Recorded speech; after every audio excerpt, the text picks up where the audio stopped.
Nestling in the Lee Valley, 10 kilometres west of Cork City, lies the town of Ballincollig, in an area which has been inhabited for 5,000 years. While Ballincollig Castle is the oldest existing structure in the area, dating back to 1395, the village of Ballincollig owes its existence and shape to the barracks and the gunpowder mills. The Ballincollig Royal Gunpowder Mills were established in 1794 by a prominent Cork citizen, Charles Leslie, and 11 years later, when Napoleon's control of France posed a threat to Britain, the Board of Ordnance bought the mills and expanded the site to include a barracks which was built to protect the mills. The barracks and mills were in turn protected by a 3-metre high wall which ran the entire length of the north side of the main street, so that Ballincollig was a town that was all to one side. The oldest buildings on the site are the Barrack Square. The barracks was taken over by the Irish Free State in 1922 and subsequently burned down during the Civil War. It was reopened as a barracks during the Second World War and remained in use as an army barracks until 1998. By the mid-19th century, Thomas Tobin of Liverpool had bought the mills and transformed them into one of the most up-to-date industries in Ireland. The barracks and mills covered over 175 hectares, and the ruins of over 60 buildings can still be seen. One of its features is the main canal, which runs the length of the complex and which acted as a means of transport within the factory, as well as providing the power to drive the water wheels of the mills and a turbine which drove the sawmill. The iconic weir was built in 1795 to provide a head of water for the canal and to provide water power to drive the various mills.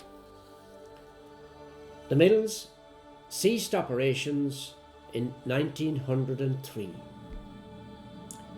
In 1974, Cork County Council bought the mills and developed the area into a regional park. Just west of the gunpowder mills is Inniscarra Bridge, a 24-arch bridge constructed in 1805 in order to improve access to the mills complex. The quarry in Culroe, now a residential development, and the adjacent lime kiln restored by Cork County Council provide the raw materials for the Church of St Mary's and St John's, which has served as the parish church since 1866. The chancel window was presented by the workers from the powder mills. With the closure of the mills in 1903, the once thriving town became little more than a small village on the main road from Cork City to Kerry. This was further compounded by the closure of the barracks in 1922. While the reopening of the barracks in the 1940s gave some impetus, it was not until the 1970s that the town began to develop as a satellite town for Cork City. Two major factors have helped Ballincollig regain its former glory and become a thriving local community. The opening of the bypass road south of Ballincollig in 2004, taking over 20,000 vehicles a day off the main street, and the development of the barracks under Cork County Council's Ballincollig Barracks Integrated Action Area Plan, which opened up the north side of the town. While housing expansion has continued, Ballincollig has developed as more than just a commuter community. The town centre has expanded substantially with significant growth in commercial, professional, recreational and financial services. Under the plan, the development of the barracks saw the retention and restoration of many of the features of the old barracks. including the Barrack Square, now integrated into modern offices. The officers' mess, now a health centre. The stables, now retail units. The coach house, now a marketing suite. The old East Gate. Stretches of the beautiful limestone barrack walls and the restoration of the military cemetery. Another feature of the development has been the echoing of the pattern of the old Ballincollig village lanes into the new development. The latest enhancement to the town has been the Ballincollig Green Route, commissioned jointly by Cork County Council and Cork City Council. The purpose of the Green Route is to give priority to alternative modes of transport, and among the improvements have been bus corridors, cycle lanes, improved pedestrian facilities, improved streetscape in the town centre, upgraded public lighting, footpaths, new storm and foul water sewers, and new water mains. While the council has played an important part in making Ballincollig the eye-catching town it is today, the Tidy Towns volunteers have played an equally important role. Regular litter picks ensure the elimination of unsightly rubbish. During the summer, project nights may be targeted at planting flower beds, grass trimming, or the tackling of overgrown areas. Ballincollig Tidy Towns sponsors competitions, such as one for the business premises, which sees a proliferation of flowers overarching the main street, and estates and gardens competitions, which involves hundreds of residents vying with each other to have the best displays. Ballincollig is also well served with open green areas. While housing developments all have carefully tended green areas, the town boasts two parks, the small but well-landscaped Cool Row Park on the west side of the town and the 50 hectares regional park which bounds almost the entire northern boundary of the town. The park boasts a wide range of beautiful walks, for example, beside the river, taking in the weir, or through the magnificent row of ancient trees that make up Beach Walk. The County Council is constantly at work improving the infrastructure of the park.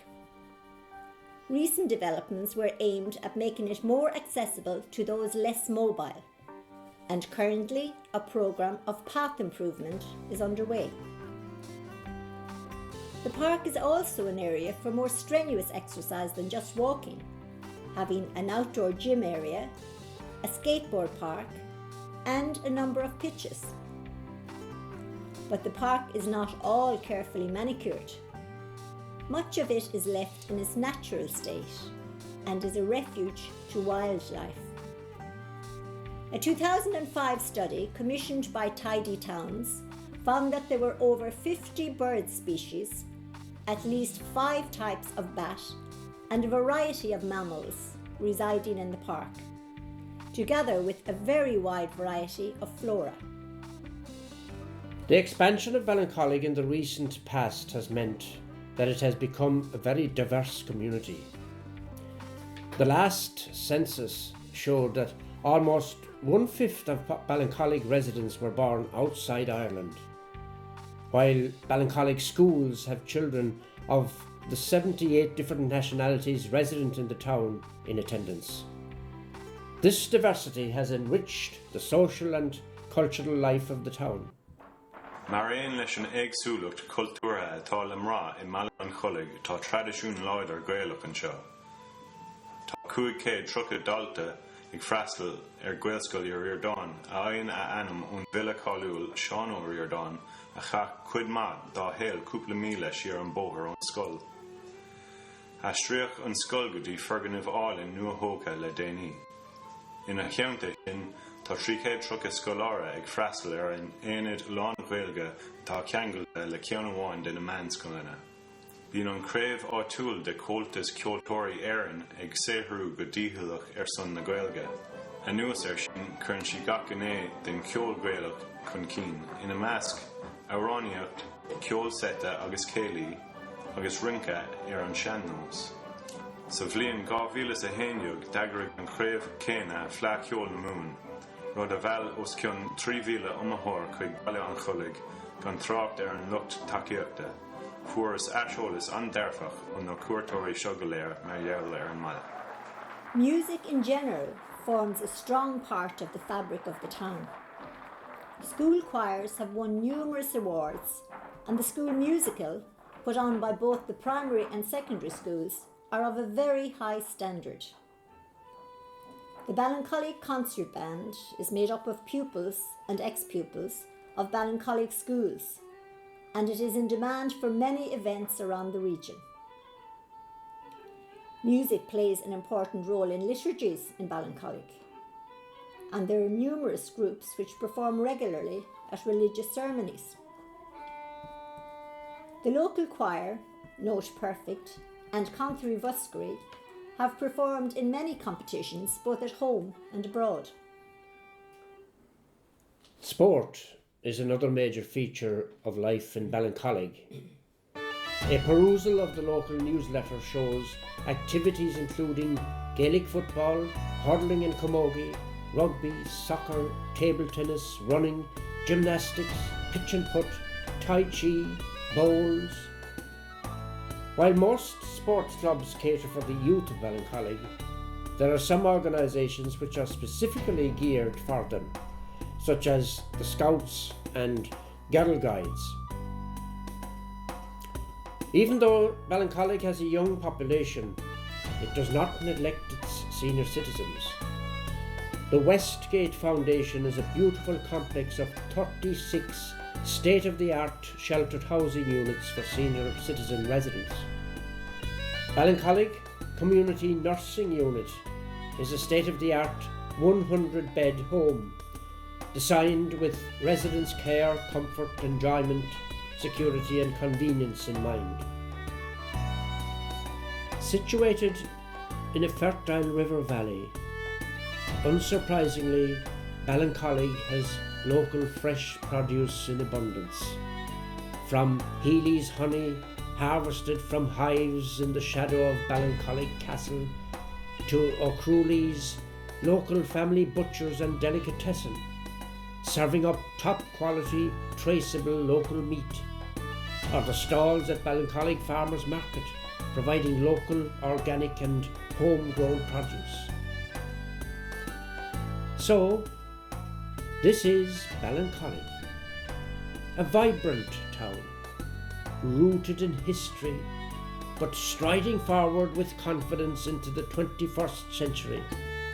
Or as we say Oscoilge, Eraig leis an obair.